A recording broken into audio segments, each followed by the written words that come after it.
तो first topic है हमारा रेजिस्टेंस स्टार्ट इंडक्शन मोटर। इसके अपन कंस्ट्रक्शन अगर देखते हैं तो कंस्ट्रक्शन के लिए सबसे पहले हम इसकी मेन वाइंडिंग बनाते हैं,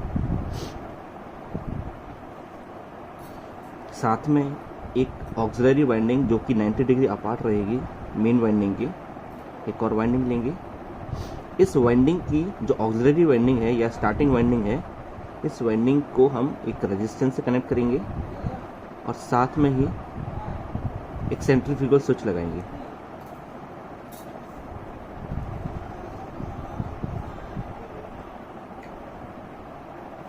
ओके, ये मेन वाइंडिंग है। अब हम सिंगल फेज सप्लाई को सिंगल फेज सप्लाई से कनेक्ट करेंगे।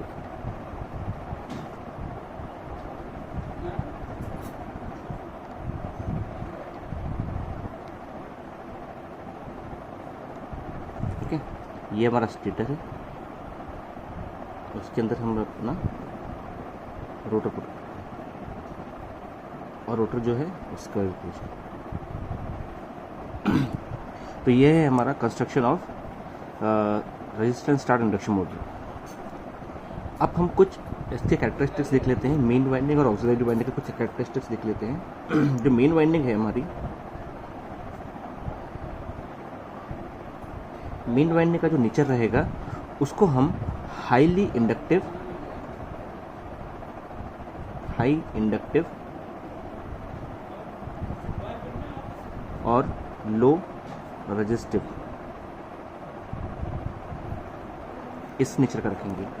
और जो स्टार्टिंग वाइंडिंग है, जिसको ही हम ऑक्सिलरी वाइंडिंग बोलते हैं, स्टार्टिंग वाइंडिंग, इसके नेचर को हम रखेंगे हाईली रेजिस्टिव और लो इंडक्टिव।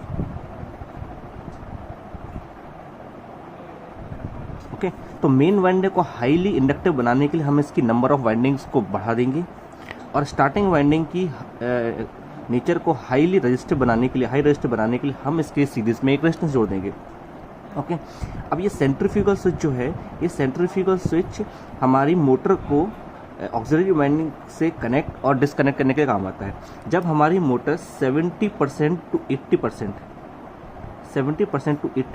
रेटेड स्पीड को अचीव कर लेती है, ओके, जब हमारी मोटर 70 टू 80% रेटेड स्पीड को अचीव कर लेती है, उसके बाद हमारा जो सेंट्रीफ्यूगल स्विच है ये ओपन हो जाता है और हमारी मोटर मेन वाइंडिंग से कनेक्ट हो जाती है। ओके, तो ये काम है हमारा सेंट्रीफ्यूगल स्विच का।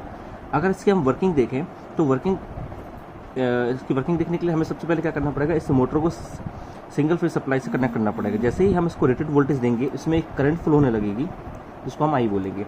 अब ये आई जो करंट है ये दोनों वाइंडिंग्स में डिवाइड हो जाएगा।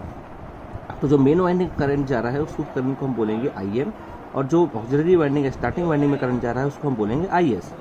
ओके, अब हमारी वाइंडिंग में, दोनों वाइंडिंग में करंट जा रहा है। अब हमारी जो मोटर है वो कैसी बन गई है, 2 फेज मोटर बन गई। मतलब हमारी मोटर में एक टाइम में 2 करंट जा रहा है। तो इन दोनों करंट IM और IS के बीच में फेज डिफरेंस बनाने के लिए इसीलिए हम ऑक्सिलरी वाइंडिंग को हाईली इंडक्टिव बनाते हैं, हाईली रेजिस्टिव बनाते हैं और मेन वाइंडिंग को हाईली इंडक्टिव बनाते हैं। ठीक है, तो इसको और फर्दर समझने के लिए हम इसका फेजर डायग्राम अगर देखें तो फेजर डायग्राम में हम वोल्टेज को रेफरेंस लेते हैं, अप्लाइड वोल्टेज को रेफरेंस लेते हैं और अप्लाइड वोल्टेज, अब हम करंट देखते हैं।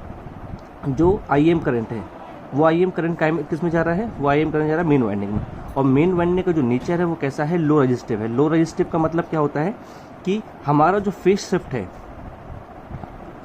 है वो कैसा है, वो कम होगा। किसके फेज शिफ्ट जो है वो वोल्टेज से ज़्यादा होगा IM का, क्योंकि वो कैसा है, हाईली इंडक्टिव है। और हमको पता है जितना इंडक्टिव नेचर होता है उतना ही ज़्यादा हमको फेज वोल्टेज और फेज करंट के पीछे फेज डिफरेंस मिलता है। अब हम IS की बात करते हैं। IS हमारा जो है वो लो इंडक्टिव है। लो इंडक्टिव के कारण या हाई रेजिस्टिव है, उसके कारण जो फेज डिफरेंस हमको देखने मिलेगा वो बहुत ही मिनिमम मिलेगा, है ना। तो अब IS और IM के रिजल्टेंट की बात करें तो IM और IS के रिजल्टेंट जो है वो है टोटल करंट I। ओके,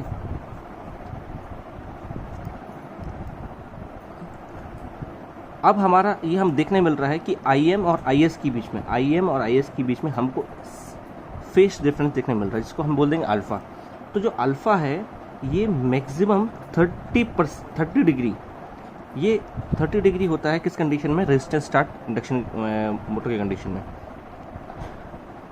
और हमको पता है, we know that the torque is directly proportional to sine theta, sine alpha. और ये साइन अल्फ़ा जो है वो डिपेंड करता है इन दोनों की वैल्यूज़ पे, है ना। तो हम यहाँ से देख पा रहे हैं कि जितना ज़्यादा हमको अल्फ़ा मिलेगा, मतलब साइन की वैल्यू जितनी ज़्यादा मिलेगी उतना ज़्यादा हमको टॉर्क देखने मिलेगा। बट इस कंडीशन में हम जो हमारा फेज शिफ्ट होता है IS और IM के बीच में, ये मैक्सिमम 30 डिग्री हो पाता है, इससे ऊपर नहीं हो पाता है। ओके, तो इसके कारण हमारी मोटर में एक रोटेटिंग टॉर्क मिलता है।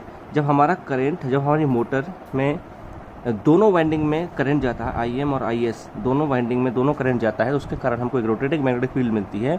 उस रोटेटिंग मैग्नेटिक फील्ड के कारण हमारा रोटर रोटेट होना स्टार्ट कर देता है। अब इसकी वर्किंग देखें अगर, तो वर्किंग देखने के लिए हमको इसका स्पीड टॉर्क कैरेक्टरिस्टिक्स देखना पड़ेगा। स्पीड टॉर्क कैरेक्टरिस्टिक्स के लिए हम यहाँ पे ये हम लेंगे full load torque in percentage, और यहाँ पे लेंगे हम फुल लोड स्पीड परसेंटेज। ठीक है, अब हमको पता है कि जैसे ही मोटर स्टार्ट होती है तो उसमें स्टार्टिंग टॉर्क मिलने लगता है ऑक्सिलरी वाइंडिंग के कारण और मेन वाइंडिंग के कारण। इन दोनों वाइंडिंग के कारण हमको एक हाई स्टार्टिंग टॉर्क देखने मिलता है। तो एट द इनिशियल टाइम हमको कुछ टॉर्क देखने मिलेगा स्टार्टिंग के टाइम में, और वो स्पीड के साथ ग्रेजुअली इंक्रीज होगा। ओके, एक टाइम तक वो इंक्रीज होगा। उसके बाद जब हमारी मोटर 70% रेटेड स्पीड को अचीव कर लेगी, उसके बाद हमारा जो सेंट्रीफ्यूगल स्विच है वो सर्किट से कट ऑफ हो जाएगा। ओके, ये कट ऑफ होने के कारण हमको जो स्टार्टिंग टॉर्क मिल रहा था, अब वो टॉर्क मिलना बंद हो जाएगा। और उसके बाद जो फर्दर ग्राफ है या फर्दर स्पीड है वो हमको प्रोवाइड करवाएगा कौन, मेन वाइंडिंग, और मेन वाइंडिंग में आने वाला करंट के कारण। ओके, तो this is the torque speed torque characteristic of resistance start induction motor. ये जो ग्राफ है, ये स्टार्टिंग जो ग्राफ है इधर तक है ना, ये स्टार्टिंग ग्राफ जो दे रहा है वो हमको दे रहा है auxiliary winding plus main winding के कारण हमको ग्राफ मिल रहा है। ओके, ये जो टाइम है, ये टाइम जो है इसमें जब हमारा सेंट्रीफ्यूगल स्विच ऑफ हो रहा है, ओके, जैसे ओपन हो रहा है। और उसके बाद जो ग्राफ हमको मिल रहा है, ये जो ग्राफ है, ये ग्राफ जो मिल रहा है वो मिल रहा है ओनली मेन वाइंडिंग के कारण। ओके, तो इस तरीके से हमारी जो इंडक्शन मोटर है, सिंगल फेज इंडक्शन मोटर है, उसको हम सेल्फ स्टार्टिंग बना सकते हैं with the help of resistance. Okay, thank you.